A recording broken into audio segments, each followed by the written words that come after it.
안녕하십니까? 2025년 9월 12일 화요일 인도네시아 헤드라인 시작합니다. 첫 번째 소식입니다. 프라보워 수비안토 대통령이 최근 국회의원 특혜에 반대하는 대규모 시위가 진정 국면에 접어들자 경제, 안보 핵심 인사를 포함한 내각 개편을 단행했습니다. 이번 개편으로 스리 무랴니 재무장관, 부디 구나완 정치안보조정장관 등 5명이 교체됐으며 재무장관은 경제학자 출신의 유디 4대와 예금보험공사 의장으로 대체됐습니다. 2005년부터 세 차례 대통령의 신임을 받아온 스리 무랴니 장관은 신중한 정책 운용으로 평가받았지만 반면 4대와 신임 장관은 빠른 경제 성장을 중시하는 인물로 8% 성장도 불가능하지 않다며 새로운 세금 도입 없이 성장 촉진 방안을 추진하겠다고 밝혔습니다. 이번 개편은 취임 1년도 채 되지 않은 시점에서 이뤄졌습니다. 앞서 국회의원 주택수당이 자카르타 최저임금의 10배에 달한다는 사실이 알려지며 시위가 전국으로 번졌고 방화와 약탈, 사망자까지 발생하는 등 사회 불안이 고조된 바 있습니다. 정부와 의회가 특혜 폐지를 약속하고 강경 대응 방침을 밝히자 시위는 다소 수그러들었습니다. 전문가들은 스리 무랴니 장관 해임 배경에 공정한 세금 체계를 마련하지 못했다는 비판이 있었다고 분석했습니다. 동시에 신임 장관에게는 성장뿐 아니라 중하위 계층을 고려한 세수 전략을 세우고 무상급식 등 대통령 공약 사업에도 균형을 잡을 필요가 있다는 조언이 이어지고 있습니다. 다음 소식입니다. 인도네시아 신발 제조업계가 미국의 19% 관세 부담 속에서 수출과 내수 시장 사이에서 기로에 서고 있습니다. 업계는 이번 관세가 애초 거론된 32%보다 낮아 경쟁국 베트남보다 불리하지 않다고 평가하면서도 고비용 구조와 불확실한 글로벌 경기로 정부의 금융 지원과 규제 완화가 시급하다고 지적했습니다. 인도네시아는 지난 10여 년간 미국 신발의 최대 수출국이자 나이키, 푸마, 아디다스 등 글로벌 브랜드의 주요 생산 거점이었습니다. 그러나 업계 관계자들은 이번 조치만으로는 단기 경쟁 우위를 확보하기 어렵다고 우려하며 세제 완화와 인허가 간소화 등 정부 차원의 뒷받침이 필요하다고 강조했습니다. 내수 시장은 더욱 압박을 받고 있습니다. 미중 무역 갈등 여파로 값싼 중국산 신발이 대거 유입되면서 인도네시아 국가표준이나 국산 부품 사용 요건을 충족하지 않은 제품들이 전자상거래를 통해 현지 가격보다 저렴하게 판매되는 사례가 늘고 있습니다. 이로 인해 국내 브랜드들은 판매 부진에 시달리며 시장 점유율 확대에 어려움을 겪고 있습니다. 업계는 수출 다변화와 온라인 판매 확대, 브랜드 협업 등 다양한 전략으로 돌파구를 모색하고 있으나 판매 부진은 여전히 이어지고 있습니다. 전문가들은 인도네시아 신발 산업이 미국 관세 압박 속에서도 내수 보호 정책과 생산성 개선을 병행해야 지속 성장이 가능하다고 조언했습니다. 다음 소식입니다. 정부가 폐기물 발전 사업을 활성화하기 위해 TPP 제도를 폐지하고 국부펀드 다난타라의 전용 채권 발행을 의무화하는 새로운 정책을 준비하고 있습니다. TPP는 지방정부가 민간 사업자에게 폐기물 1톤당 처리 비용을 지불하는 제도로 발전소의 주요 수익원이었으나 지방 재정 부담과 잦은 분쟁으로 사업 지연의 원인이 되어왔습니다. 이를 대신해 국가 재원을 직접 투입하는 방식으로 바꿔 사업 추진력을 높인다는 구상입니다. 정부는 이번 대통령령 개정안에서 폐기물 발전 단가를 킬로와트시당 20센트로 고정하고 이를 국영전력사 PLN이 구매하도록 했습니다. 이는 현재 평균 발전 단가의 2배 수준으로 전력 보조금 확대 가능성이 제기되고 있습니다. 신규 발전소는 규정 시행 후 12에서 18개월 안에 전력 공급을 시작할 것으로 예상됩니다. 다난타라는 오는 10월 1일 패트리어 채권을 발행해 약 50조 루피아를 조달하고 자카르타, 반둥, 발리, 수라바야 등 주요 도시의 발전소 건설을 추진할 계획입니다.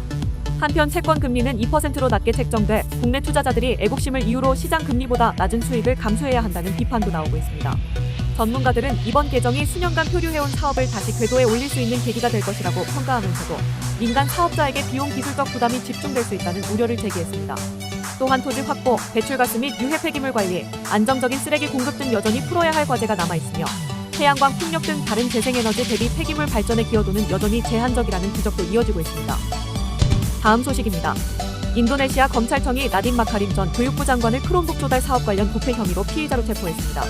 검찰은 2019에서 2022년 교육부의 학교 디지털화 프로젝트에서 구글 제품을 특정해 입찰을 왜곡하고 약 1조 9천억 루피아에 붓고 손실을 초래했다고 밝혔습니다.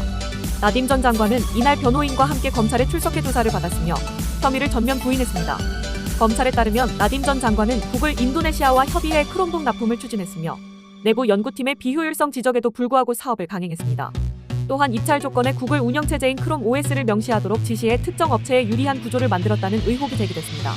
해당 사업은 교육부 특별교부금과 국가 예산으로 추진됐습니다. 이번 사건으로 나딤 전 장관은 최대 징역 20년형과 10억 루피아 벌금형에 처할 수 있으며 현재 살렘바 구치소에 20일간 구금된 상태입니다. 그는 이번 사건의 5번째 피의자로 앞서 교육부 고위 관료와 전직 기술자문, 전 보좌관 등이 이미 기소됐습니다. 검찰은 해외 도주 방지를 위해 지난 6월부터 그의 출국을 금지한 바 있습니다. 참고로 나딤 전 장관은 고잭 공동창업자로 잘 알려져 있으며 조코위 대통령 2기 내각에서 장관직을 맡았습니다. 이번 수사와 함께 부패방지위원회도 그가 재임 당시 추진한 구글 클라우드 서비스 조달권을 조사 중이며 검찰과 공조 가능성을 시사했습니다. 업계와 정치권은 이번 사건이 인도네시아 정부의 디지털화 정책 전반에 미칠 파장을 주목하고 있습니다. 다음 소식입니다. 프라보워 수비안토 대통령이 공약한 무료 급식 정책을 뒷받침하기 위해 대규모 젖소 수입 계획을 추진하고 있습니다.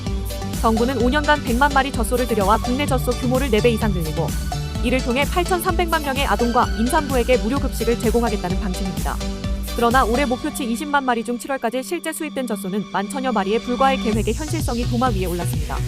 이에 정부는 재정 부담을 이유로 민간 기업의 젖소 수입 비용을 떠넘기는 방식을 택했습니다. 농업부는 200여 개 기업에 매년 20마리씩 수입 참여를 요청했으며 실제로 일부 기업은 주요 사업의 수입 허가를 받기 위해 사실상 압력 속에 동참한 것으로 알려졌습니다. 하지만 참여 기업 대부분은 젖소 사육 경험이 없어 생산성과 효율성에 대한 우려가 커지고 있습니다. 현재 서부 자바쿠닝한 지역의 라라스 아티 협동조합 등은 경험 없는 기업들이 구입한 젖소를 대신 관리하고 있습니다. 기업은 젖소 한 마리당 약 4,500만 루피아를 투자하며 협동조합과 수익을 나눠 약 3년 반 만에 투자금 회수를 기대하고 있습니다. 그러나 축산업계 전문가들은 구제역 피해 이후 취약해진 인프라와 미숙한 관리 능력을 지적하며 계획 실현 가능성에 의문을 제기했습니다. 업계에서는 동물복제, 사육시설, 사료 조달 등 기본 인프라가 미비한 상황에서 젖소 수입만 확대하는 것은 위험하다고 지적합니다. 인도네시아 축산업계 역시 낙농 경험이 없는 기업에 의존할 경우 기대한 성과를 거두기 어렵다고 경고했습니다. 결국 정부가 젖소 자급 확대와 무료 급식 공약을 동시에 달성하기 위해서는 기업 참여 방식과 사육 관리 체계를 전면 재검토해야 한다는 목소리가 커지고 있습니다. 다음 소식입니다. 자카르타 남부의 대표적 쇼핑지구였던 블로게미 대중교통 중심 개발과 MRT 개통, 카페, 패션 브랜드 유입으로 젊은 층을 끌어들이는 핫플레이스로 변모하고 있습니다. 그러나 이러한 변화는 임대료 급등을 불러와 오랜 기간 자리를 지켜온 소상공인과 영세 상인들을 내몰고 있어 전형적인 젠트리피케이션 논란을 낳고 있습니다.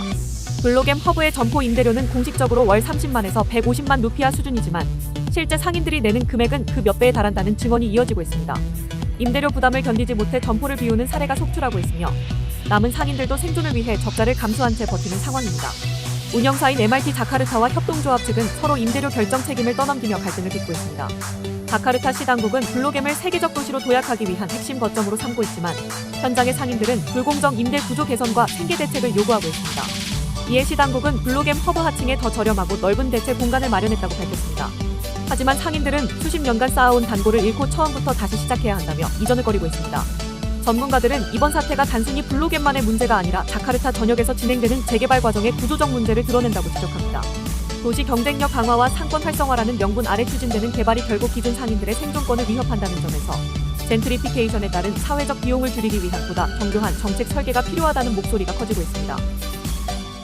시청해주셔서 감사합니다. 다음 시간에 뵙겠습니다.